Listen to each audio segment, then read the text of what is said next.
and we want to welcome the Mayor and the City Council. Let's give them a warm welcome.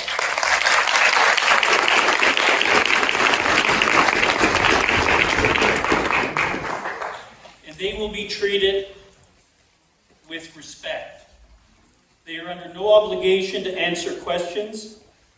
They are here to listen and to learn. We have also invited the RCMP to join us this evening or this afternoon, as this affects them as well. We also thank them for traffic control. This meeting will be recorded and delivered to our local representatives. At the end of this presentation, if you choose, we will take a back view visual recording to maintain privacy and allow you to be counted. To show on record by a raising of hands for people in favor of this deputation and those opposed. Thank you, everyone, and thank you for coming. To begin with, we do this without prejudice. I am Neil Farstead, and I'm a man who was raised in and worked and currently retired and living in the Creston Valley area near Creston, British Columbia.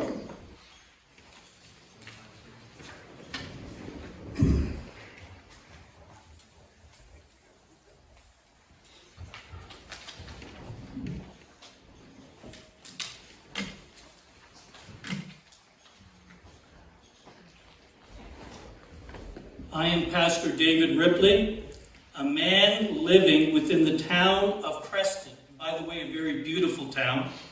The information provided tonight is done with information gleaned from government and international websites and sources.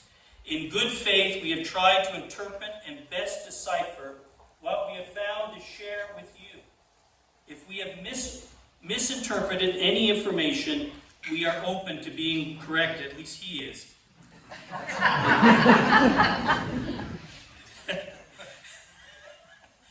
We undertake this deputation with support locally from men, women, residents, citizens, and property owners in this geographical area. We feel that today, a day of remembrance, is the perfect day in which we can support and honor through action all those who went before us that fought and laid down their lives or forever changed their lives and that of their families to keep Canada safe and free. God bless them all, and we thank them for their service to us, and we thank them for being here.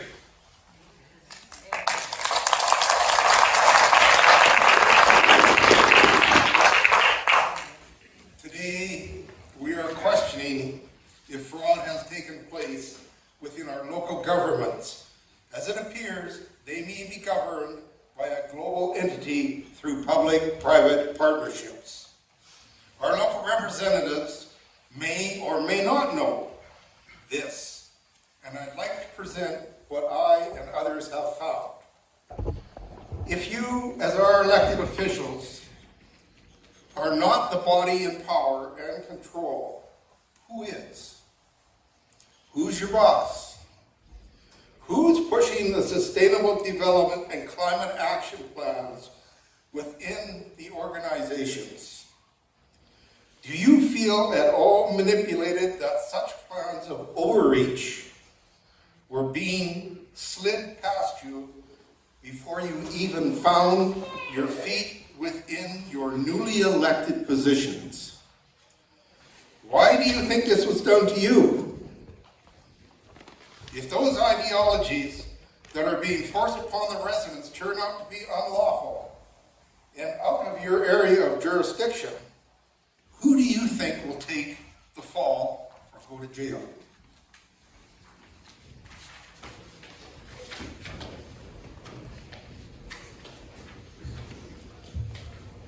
Exposure of widespread corruption within the federal, provincial, and local levels of government are more extreme and more frequent, with Trudeau's billion-dollar green slush fund being the latest one.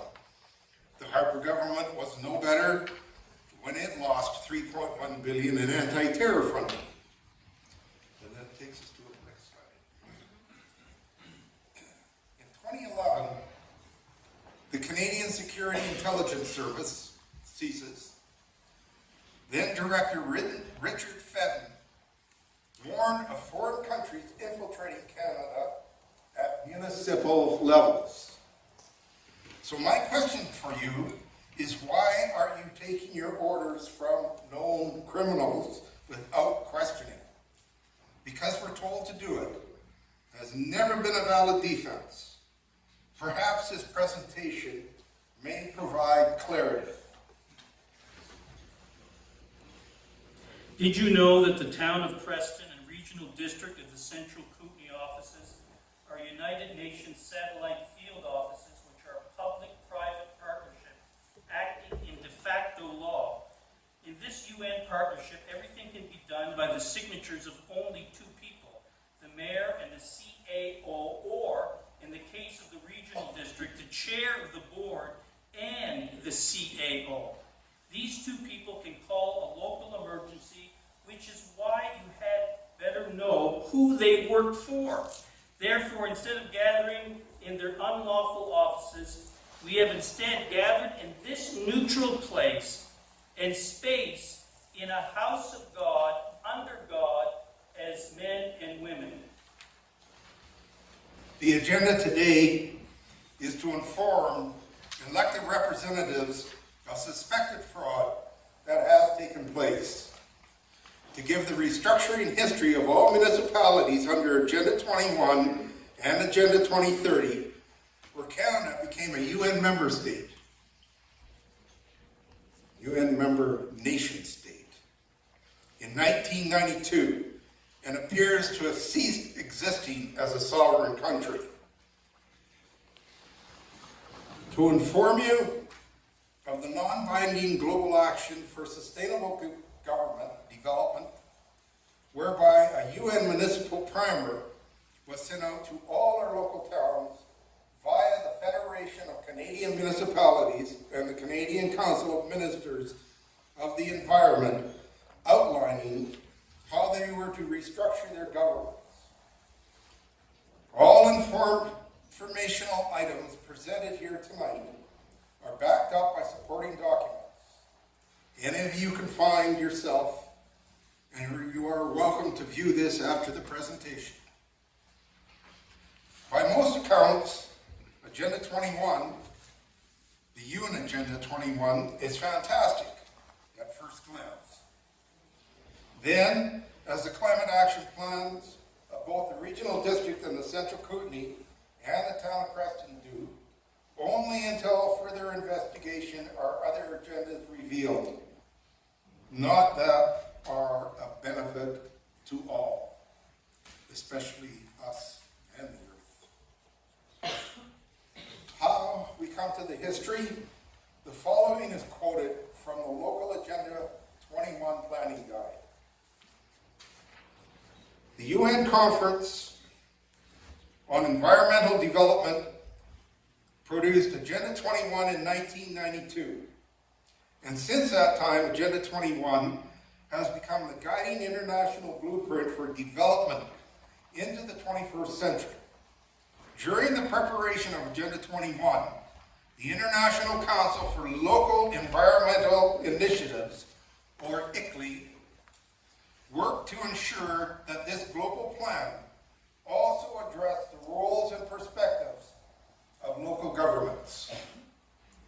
As a result, the UN framework was provided to local governments, supposedly, working with their communities to create their own local action plans for sustainable development. The reality of this implementation is not as advertised. To quote, sustainable development, therefore, is a program of action for local and global economic reform. A program that has yet to be fully defined, and ICLEI became the main source of consultation to push and fund the global agenda.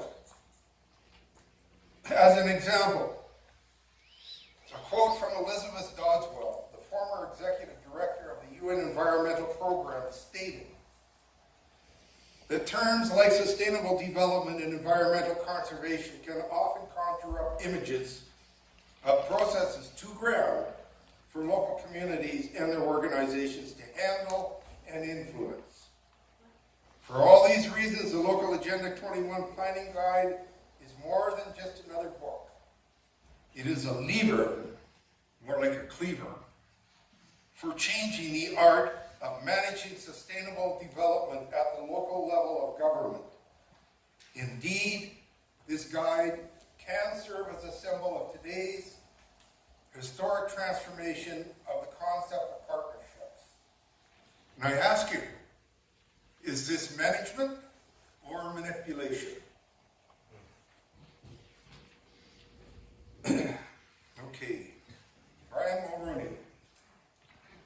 Go ahead.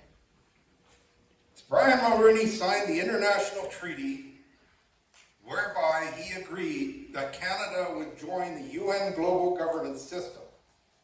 Upon his signature, Canada appears to have ceased to operate as a nation, legally and lawfully. All signatories agreed to several UN declarations, all sustainable action plans as follows. The Convention on Climate Change, that climate change is bad and humans are causing it. It's a global problem, so no one nation can stop it. We need global government. Number 2, the UN Agenda 21 Charter that only UN sustainable development will stop climate change. All present consumption and production modes are unsustainable. We need global government. The UN Charter ordered all signatory members to restructure their existing governments in the UN system. And this is important. Canada became a UN member state. The provinces became subnational member states. And we here at the local level became UN city-states. All UN members agreed to partner their existing governments with a sustainable development non-governmental organization that would help their country embrace this new green technology to save the planet for a lot of money.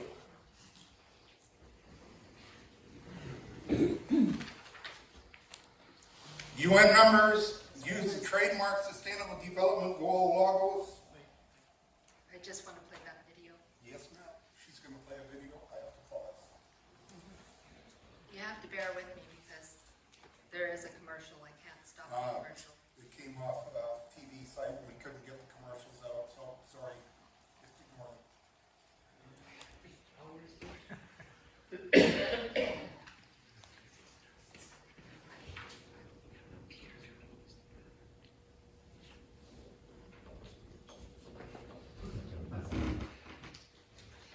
That's not even all the way. I know that one of you have to leave soon. We've got about 3 more pages, if you can bear with us. Otherwise, we'll get you copies. I think we're just going to have to keep going. Yeah, just keep going. Okay. UN members use trademark Sustainable Development Goal logos.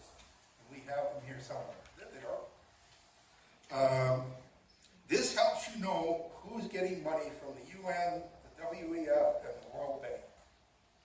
By the year 2000, countries including Canada were being governed by the directions of the UN, the G7, the G20, Council of Foreign Relations, the World Economic Forum, the World Health Organization, to name but a few of the major players.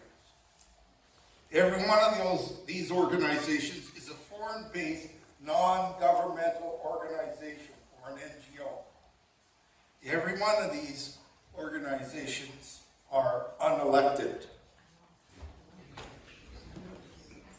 Our town of Creston was captured by the United Nations World Economic Forum by the declaration of office they took when sworn in.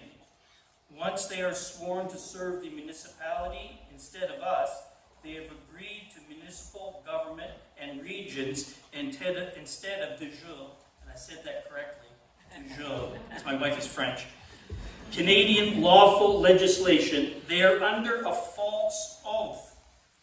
The public officials, the mayor, councillors, and regional directors of the regional district of the Central Kootenay became partnered with a private corporation, the Corporation of the Town of Creston and the Corporation of the Regional District of Central Kootenay, an appointed Chief Administrative Officer, the CAO, helped implement the global agenda instead of a local one. The local officials became employees to the United Nations by agreeing to take the community charter previously known as the Municipal Act, Declaration of Office, or DOO. The DOO is a commercial UN declaration, and public officials are not supposed to take this corporate oath. When they do, they become employees in agreement with the Municipal Act or Community Charter, and therefore they must follow it. So taking the DOO gets them into a lot of doo-doo, us too. Municipal government is equal to the organization of the corporation. The government they form internally, the municipalities' governing officers, the city's board of directors, the city's laws, which are legal and commercial. Municipal government is the business, the corporation that provides our services. Now we've got 3 slides here. The UN public-private partnerships.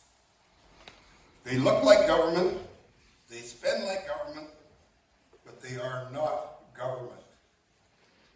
They are in de facto possession of sovereign powers. The UN global government system overturns the rightful government and installs its own. It has possession of governing powers without right and maintains itself by force and captured regulatory control. For those who may not know, the word de facto is defined as meaning accepted as fact, but unauthorized and illegitimate, installed and founded on deceit with fraud without lawful title. A de facto government is defined as private, corporate, secret, be it the mayor, councillors, the boards, non-governmental organizations. Public-private partnerships are de facto government. Ask any lawyer. I have. For those that may not know, the word de jure, did I say that right? You said it right. Means rightful, legitimate, constitutional, and legal, elected, and in compliance with every aspect of law. De jure government is always public, sovereign, and autonomous. If we wonder why all our questions have gone on unanswered with regards to the climate action plans, and why our overwhelming public input in opposition to this does not get acknowledged anywhere, is because we have no public office. It's vacant and controlled by the UN public-private partnership. So what we have is a municipal government and not a local government. A forensic audit of the town of Creston and the regional district of the Central Kootenay will certainly reveal how many billions of dollars have been funneled both to and from the UN through ICLEI and the provincial municipalities since 1994.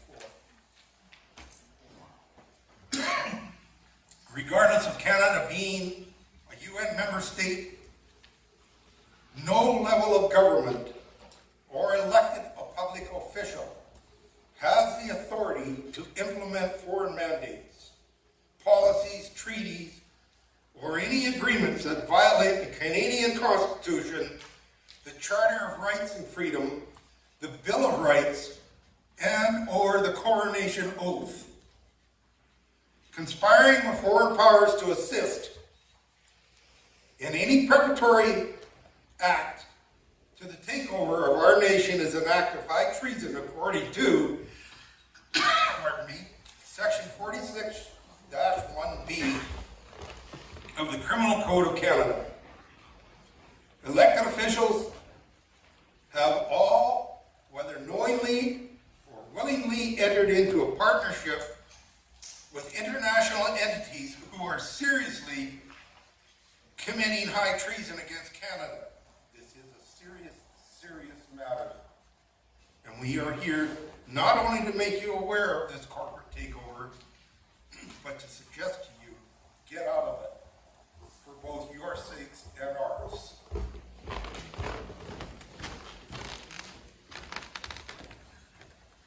With that, we would like to speak directly to the elected mayor and elected councillors of Creston, and to the elected directors of the regional district of Central Kootenay. It is not up to me to prove United Nations Association. It is up to our officials to disapprove the claim. The town of Creston and the regional district of Central Kootenay must reclaim and reassert the proper trusteeship that elected officials should have for peaceful, orderly, good governance. Also, this is a pivotal opportunity for you to set an example for the rest of the country, as every municipality and regional district are hostage to the same situation. To those that are elected, you were elected to form the government on our behalf. With our trust, you are our local level of government. The town, staff, and regional district staff are not the government. You can have the power and authority, but you don't. You are more than one vote at a table. Unfortunately, you have been fraudulently partnered through your contract, and those contracts must be renegotiated. A rightful mayor and councillor appoint the CAO and staff, and the mayor and the council can dismiss them. The elected directors from the local board of the regional district of Central Kootenay that can appoint the CAO and staff, and you can directly dismiss them. With that, you can work with a lawyer to verify the claims that we're making here today. It's now at the point that we really need our elected representatives to step up, step down, or step aside. Now, questions for the elected officials that do demand answers, and I'm not asking for anything right now. As elected officials, what did you sign?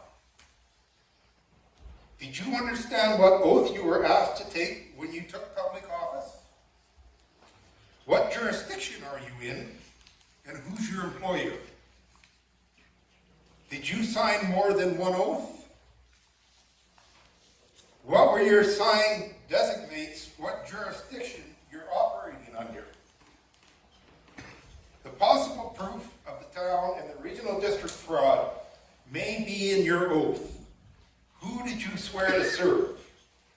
A covenant is not an oath with regards to the town of Creston, and a declaration of rule appointment of official is not an oath. I'd like to know, where is the published law that has been presented to the British Columbia legislature, debated, brought to vote, and be passed and proclaimed regarding the climate action plans, sustainable development, municipal partnerships, and public-private partnerships?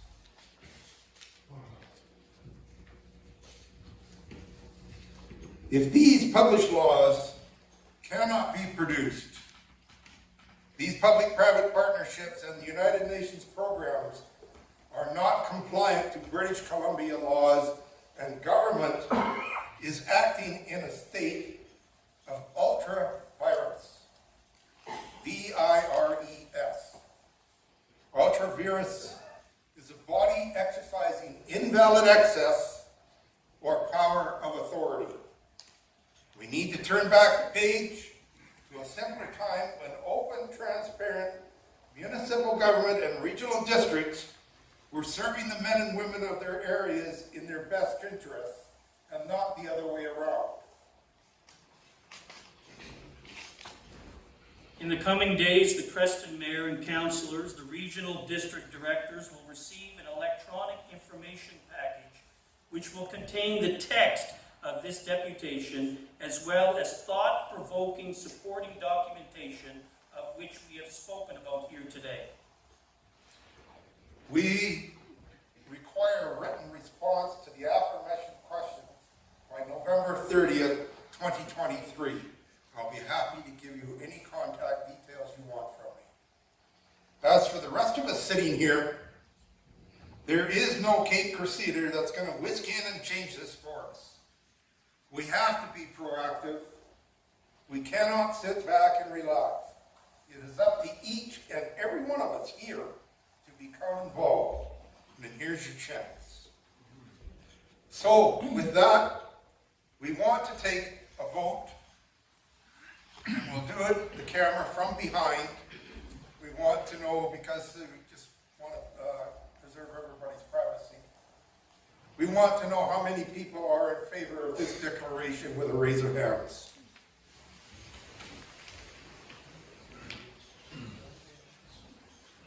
Thank you. And how many would be opposed? I see none. Thank you very much.